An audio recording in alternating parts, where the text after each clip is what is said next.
At the dawn of mankind, hominids have always had an intense relationship with art and motion. Through the act of carving and mark making, our ancestors could breathe new life into the inanimate. When cave paintings the world over began to be slowly rediscovered, through torchlight illumination, the mess of jumbled limbs and multiple heads became clear. It seemed as though the figures depicted on the walls were moving with the flickering and swaying of the fire. The figures were seemingly animated. The evolution of depicting vitality and movement through still images is a key cornerstone of artistic movements the world over. But when technology had reached the point where we could finally take the next step and add movement to still images, why did it take so long for the techniques to be adopted by artists for non-commercial endeavors? Why is there such a lack of representation for the medium of animation in pre-contemporary art movements starting in the 1900s?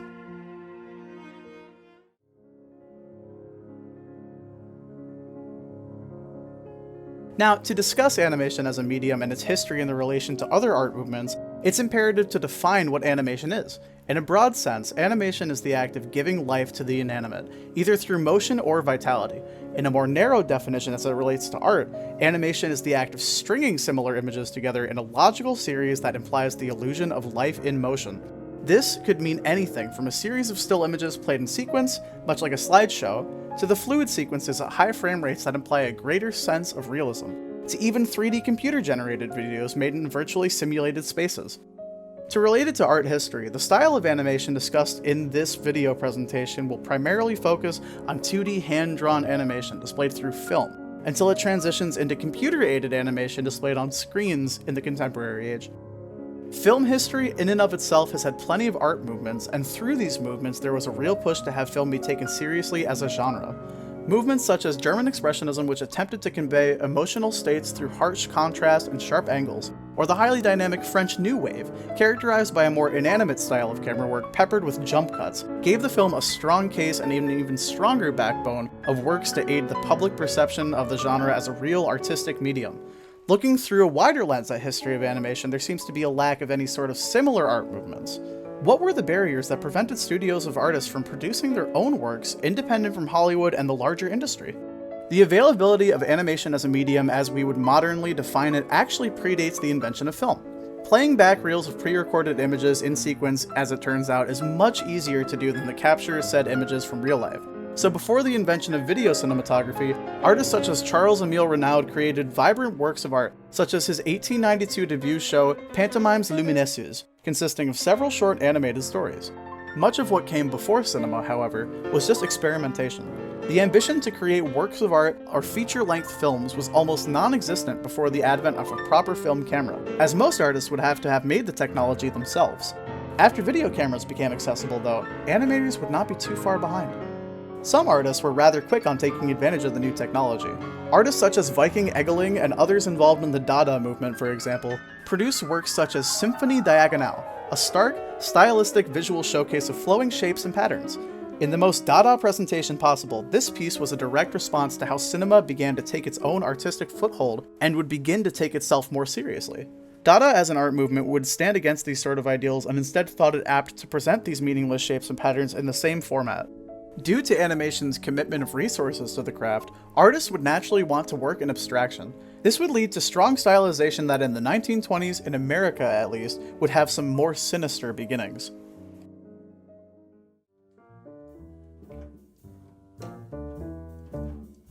At the conception of animation as an industry, its roots in the white American stage performance traditions could not have been clearer. While Disney enjoys parading Steamboat Willie as their first foray into the world of synced animation and sound, as much as they want their audiences to forget about the existence of Song of the South, they generally understand that Oswald the Rabbit predated Mickey Mouse by a whole year, and Disney's ties with the world of blackface stem all the way back to its foundation. Many point to perhaps the most controversial early Mickey Mouse short, Mickey's Melodramer, where Mickey smokes a cigar which quite literally blasts the blackface onto him. This cartoon, however, was actually more emblematic of the industry as a whole than most people realize. While animation studios of the 1920s were reluctant to acknowledge this at the time, early on many of the tropes associated with characterization and design of animated figures were associated with the practices of minstrel shows. In his 2015 book Birth of an Industry, Nicholas Simond explains many of these attributes, such as the contrasting white mouth area or the exaggerated poses. But perhaps one of the most nuanced misappropriations is the iconic white gloves. As Salmon describes it, the white gloves recall the hands of both the master and the house slave, the white hands of control, which would control little, as these performers would regularly portray these caricatures as bumbling clowns. In today's society, these depictions are readily seen as grossly inappropriate, but perhaps what many forget is the true nature of how general audiences viewed this sort of content when it was still in the public consciousness. Even though depictions like this were common 90 years ago, that does not mean the general public thought of these shows in a positive light. Salmon continues to write about how in 1910, a boxing match between Jim Jeffries, a white man who was good friends with famous minstrel performer Eddie Leonard, and Jack Johnson, an African-American heavyweight champion. Jeffries would eventually lose to this fight, which Leonard would report to the press about how this fight was a major loss for the great white race. But as the media tried to tote these figureheads in basking stage lights, the general public would continue to see minstrelsy as increasingly disavowed and regressive, worthy at most of nostalgic fondness. Perhaps it was because society's viewings on civil rights were about to undergo a major paradigm shift, or it may as well have been because minstrel shows were seen as crude and less sophisticated forms of entertainment. But these sentiments would greatly contribute to the foundation that animation was not a medium to be taken seriously. For the sake of offering a counterpoint, many may point to the traditional mediums from this time period and draw parallels with the realm of animation. While much less stylized and blatantly generalizing, Western painters and sculptors were still gravitating towards the idea of the Orient in the 1930s. This was a broad concept of taking Eastern cultural works of art and synthesizing some sort of shallow representation for them in the lens of Western society. These depictions and all of their appropriations fed into the European ideas of primitivism, and more importantly were still culturally accepted during this period of American history. The basis for these ties to white European supremacy in the world of fine art was clearly still there at the rise of animation. So why did the few attempts to springboard animation to the status of high art truly amount to little? And why, by and large, have animation movements been bound to their respective industry?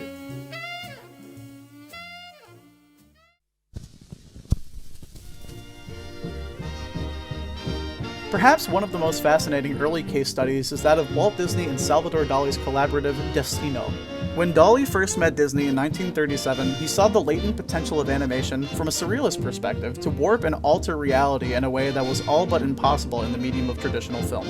7 years later, they began work on an animated project, Destino, a surrealist film that was a magical exposition of the problem of life in the labyrinth of time. While the drive and the passion behind the work was undeniably there, what held this piece back from being fully realized was ultimately out of Disney and Dali's control. In 1944, the concentrated efforts of the Allied powers drew a lot of American labor away from most industries to be able to focus on winning World War II. Due to the unfortunate circumstances that they were met with, Disney and Dali had to shelve their project in the Disney Vault, as it were. Sadly, neither of them would live long enough to see the project to its proper completion, but luckily, it eventually resurfaced in 1999, and eventually, in 2003, the world would finally get to see their combined artistic vision, 60 years later. Though strictly due to dire circumstances, this film was unfortunately unable to spark the wave of artistic expression the world wouldn't experience until contemporary animation. One could easily ponder its legacy if the animation had premiered in the mid-1940s as was originally intended. But that's certainly not to say that this film was the pivotal moment of animation, dipping its toes into the world of fine art, or even just Walt Disney for that matter. Around the same time of Dali's initial visit, Disney was developing a key piece of new technology, the multiplane camera. With this, animators were able to better sell the illusion of depth by allowing individual background elements to move independently from one another. Under the directorial control of Wilfred Jackson, Disney released their groundbreaking short, The Old Mill. Using a variety of nonverbal storytelling techniques, this short is a serene dive into the lives of a variety of woodland creatures who have made a homestead in the old abandoned mill. What is really striking about this short is the departure from more cartoonish, anthropomorphized depictions of animals in favor of more realistic approaches. As well, unlike Destino, this film was able to garner critical reception. In the years following its debut, The Old Mill gained notoriety among the world of cinema. When the 1937 Academy Awards rolled around, this work was awarded the title of Best Animated Short Film, and would also receive the Scientific and Technical Academy Award for its use of the multiplane camera. Though the climate of the animation industry, by and large, was still centered around entertainment foremost, albeit with stunning artistic execution. In the year prior, Dave Fleischer had debuted his first Popeye short animated in Technicolor, and shortly after its release, Disney would go on to produce the monumental Snow White and contribute to the ever-growing catalog of show tunes. What would expedite the commercial and less serious nature of animation as seen by the general public, however, was the sudden decline of show tunes around this same period. When the world was introduced to the horrors and tragic losses of World War II, there was a distinct shift in what audiences were particularly receptive to. At perhaps one of the most darkest moments in human history, general audiences thought it would be disrespectful of movies to be fronting a facade of cheerful normalcy when the world was most likely never to be the same. Thus, the general tone movies began to adopt was more serious, starkly real, and gritty. And as the medium of film began to mature and evolve, the animation industry still adamantly kept their focus on the whimsical, cheerful, and musically adept. Works such as Dave Fleischer's Superman and Walt Disney's Bambi, while having their own emotional merit, still upheld this larger-than-life sense of hope in a time where America was not ready to hear it. It may be conceivably so that this would contribute to the larger public narrative that animation was an entertainment medium first, and an artistic one second. Contrary to popular discussion, however, Walt Disney himself was actively trying to argue for the opposite. Walt Disney fought hard in his lifetime for the medium of animation to gain respect much in the same way that film had already been. He was not known to play into the ideas of animations being simple forms of entertainment. In an article from the Kingsport Times in 1937, Disney went on record saying he wished there was some other choice of words than cartoon to describe Snow White. As he explained it, "We are trying to make things of real beauty, not caricatures." It was plain to see from the effort he put into works such as Fantasia and Cinderella that this was his continued vision up until his passing. Though ironic now considering the Seven Dwarfs are as close to caricatures in motion as you can get, in his time he was making great strides in helping animation seem more credible. Despite this, few others in America would strike the iron while it was hot to build animation up as the powerfully moving medium that it had the potential to be. That's not to say that there weren't pioneers attempting to take matters into their own hands, though. At such an economically deprived point in American history, it may have seemed nigh impossible for the independent artists to be able to make their own works in such an expensive medium. But as most things happen, there's always exceptions to the rule. One artist, Mary Ellen Brute, was able to create 14 abstract films between 1934 and 1953, many of which, such as Synchrony No. 4 Escape, featured scaling and interjecting geometric patterns displayed over flowing and dynamic layers of color. What was especially remiss with these pieces, however, was a positive audience reception. While appreciators can look back at these works for how impressive they were for the time, in her age, she and others like her generally remained outsiders in the world of art, as well as in the world of film. Their pieces were never generally looked down upon, but at the same time they were never recognized in their day and age as belonging in the same place of what would have been considered high art. While this perspective on animation may be uniquely American, other cultures have had a greater connection and appreciation for the medium. In the Czech Republic, animation may have been primarily for entertainment much in the same way in the United States, but their appreciation and respect for the craft most certainly goes deeper. Animators Karel Zeman and Jiří Trnka were often referred to as the Czech Méliès for their ability to bring stop-motion figures to life. One of their most well-known pieces, their take on A Midsummer Night's Dream, has such a fluid and dynamic way of capturing motion in a medium that would be considered as claymation long after their heyday. The harsher economic circumstances that the Czech Republic was faced with between World War I and II meant that the heavy machinery they needed, such as the multiplane camera, were unavailable. Instead, these constraints had given rise to a style of animation American animators had only experimented with briefly, and while the style has strong artistic merit, these productions from Zeman and Trnka would still be made primarily to entertain rather than to be viewed as works of art.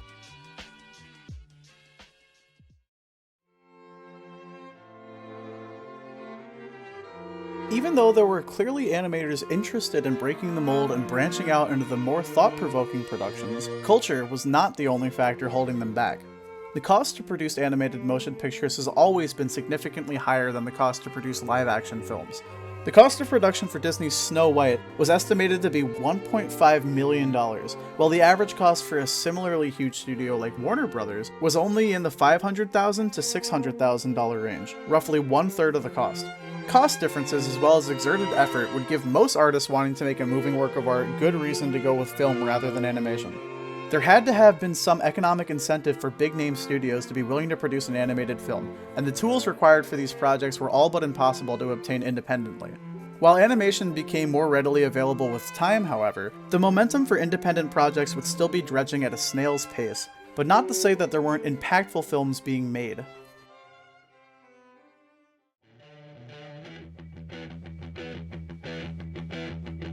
Ralph Bakshi is a fascinating example of an independent artist not afraid to experiment into the realm of grim reality through animation. In an industry crowded by sanitized visions for what animation should be, he worked on pushing for more thought-provoking stories which usually either conversed or critiqued the political landscape of the 1970s.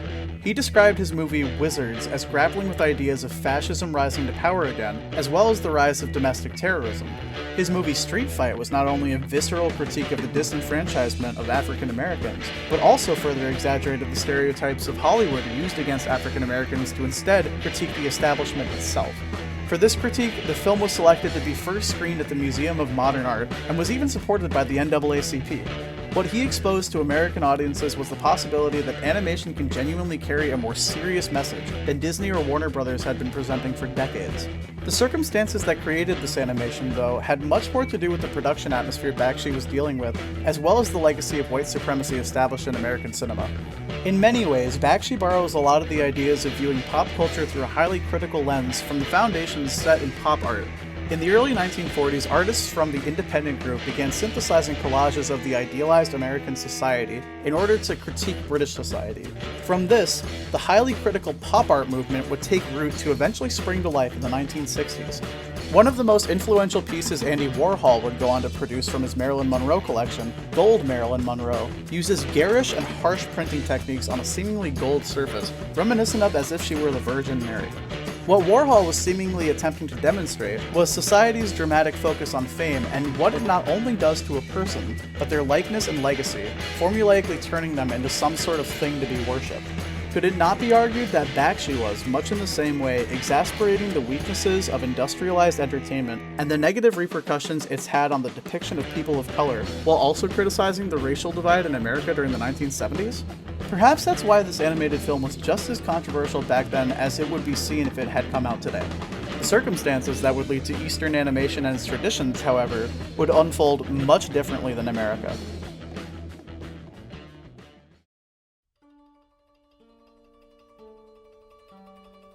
It may be useful to look at a culture such as Japan, who as early as the 1970s started to embrace the rich power of animation by studying the origins of their unique cultural art style. During the Edo period, Japanese printmakers were instructed to use printmaking to mass-produce books, which slowly would start to include small works of art.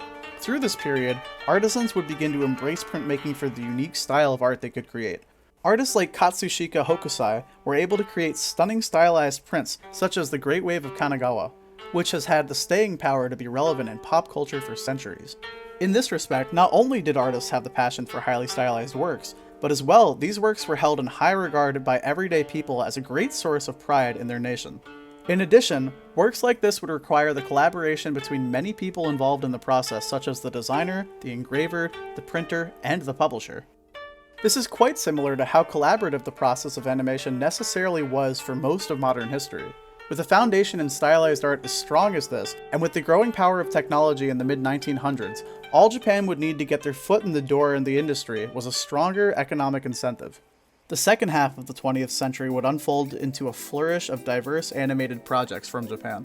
This period would start with a few small TV shows and productions, but really culminated with the release of Astro Boy in 1952. While the budget of this show was comparatively small, it showed a new Eastern industry was soon to follow. Thanks to their historical printmaking tradition, making serialized comics or manga was already fairly popular, much in the same way that it had begun to expand in America and Europe. As these industries began to really take off in the late 1970s, they would be completely revitalized thanks to the economic miracle of the 1980s. Because of innovative industries in Japan, their highly educated population was able to quickly manufacture and export state-of-the-art electronics for the rest of the developed world. Thanks to this, the anime industry went through a creative explosion, now able to afford all of the complex sequences artists were really starting to delve into. Within this time period, this animation movement would produce works that would more seamlessly blend mature screenplays with excellent artistic execution. Culturally relevant and socially provocative movies like Akira, intensely emotional and introspective shows like Neon Genesis Evangelion, and independent animators laser-focused on pushing what animation was capable of like Hayao Miyazaki, all contributed to not only a fast-growing audience in Japan, but for the first time the eyes of the Western world as well. These shows would be watched by the next generation of artists, who would go on to incorporate these themes and styles into their own work as the contemporary age of animation began to develop. Artists such as Wes Anderson, famous for movies such as Isle of Dogs or Fantastic Mr. Fox, who cited The End of Evangelion as one of his favorite films of all time. From this growing acceptance of animation as a medium capable of such a wide array of emotions and intensity, another barrier to the medium being utilized by independent artists was about to be broken: cost.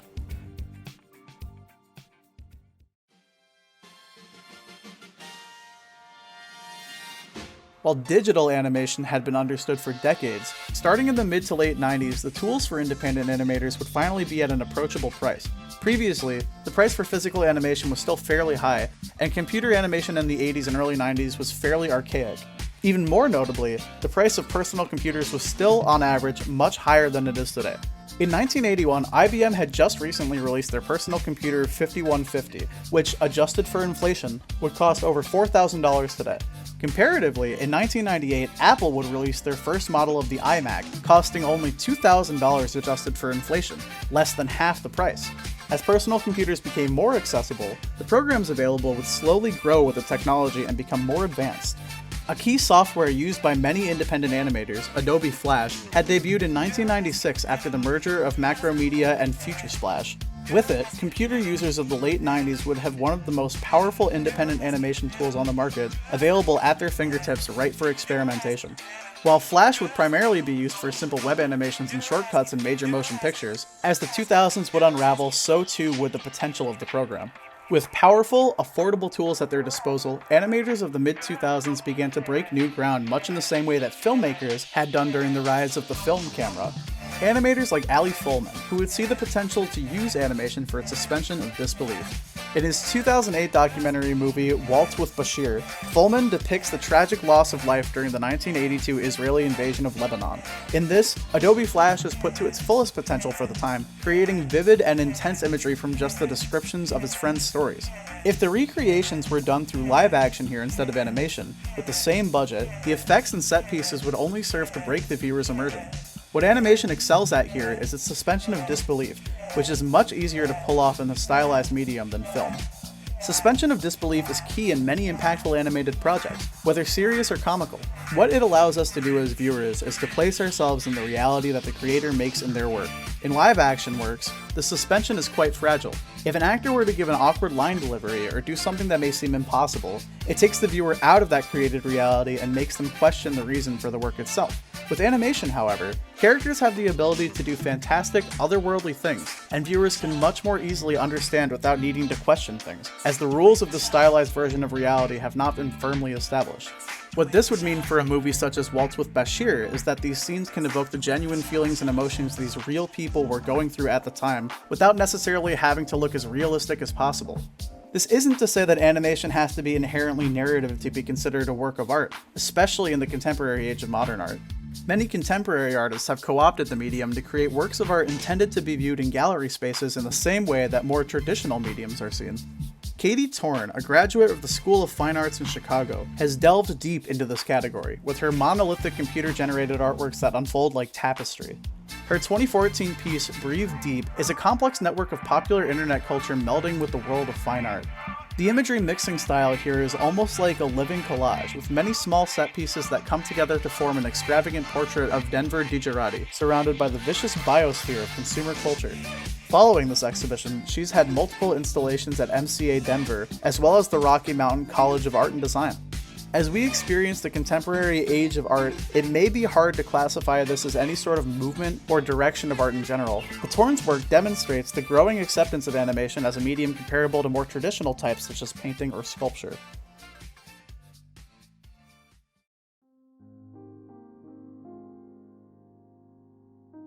So, where's the medium of animation headed in the next few years? If the students currently studying animation at different art colleges in the US are anything to go by, the interest in melding fine art with animation and perfecting technique has gotten anything but weaker. Joseph Gilland, a professional animator who worked on featured Disney movies in 2006, has been amazed to see the enthusiasm, excitement, and interest which good old 2D animation still generates in this new generation of animation students. As more and more students get interested in animation, there are sure to be artists willing to push the boundaries of what normal everyday people see as high art. And as the contemporary movement continues to march on, it seems as though animation will continue to breathe new life into works of art for years to come.